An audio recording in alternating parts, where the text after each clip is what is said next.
In this videotape, we see the technician is having a problem getting the needle into Dr. Schneeberger's arm.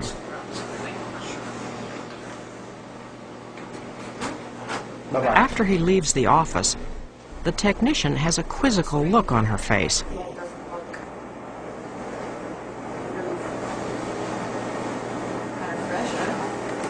There is something very odd about the blood.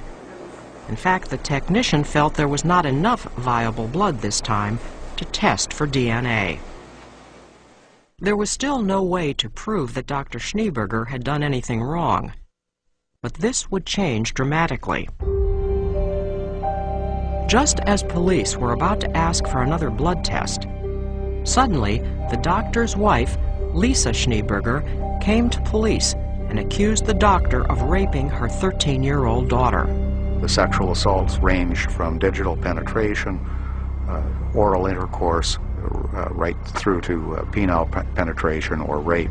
She alleged on many occasions, especially in the latter years, she had been given a drug that seemed to act like Versed or midazolam, that seemed to make her drowsy, in fact, go to sleep, pass out. And she was very concerned that she had been sexually assaulted after being given this drug because she retained fleeting memories of sexual incidents with the doctor. So you can face Phil there a bit. That's good, right there. The prosecution, now provided with a court order, forced Dr. Schneeberger to be tested again. Only this time the DNA tests would be more extensive.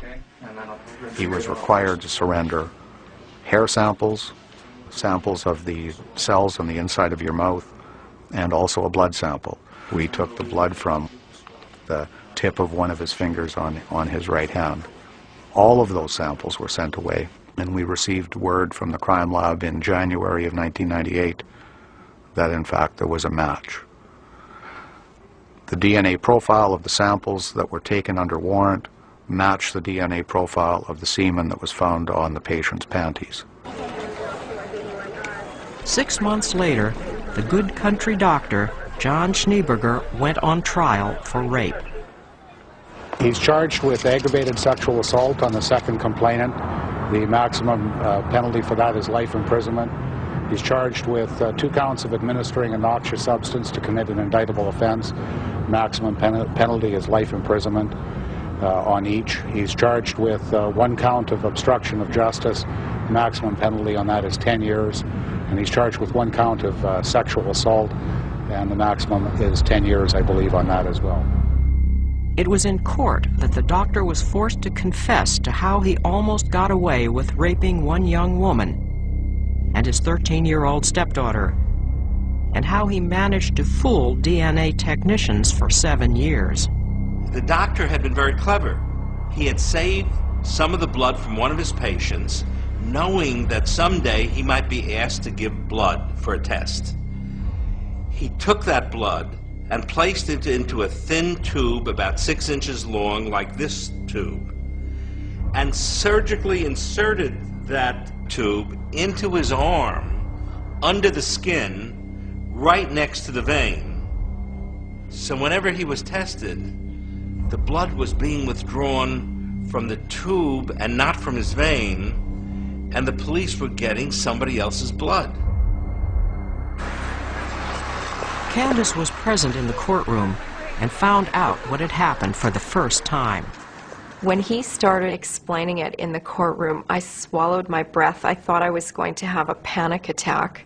Like he did surgery on himself. It was gross. And I just sat there as he was explaining how he cut his arm, and oh, yuck. Like, you really are. You're crazy. In 1999, John Schneeberger was convicted of rape and subsequently lost his license to practice medicine. Despite this, many in the town of Kipling still stood by him. Yeah, I still feel the same way. I still think that John is not guilty. I'd go to him tomorrow if he was back here. So would my whole family. Although Dr. Schneeberger was facing life imprisonment, The judge gave him only 6 years. Why he got such a light sentence remains unanswered.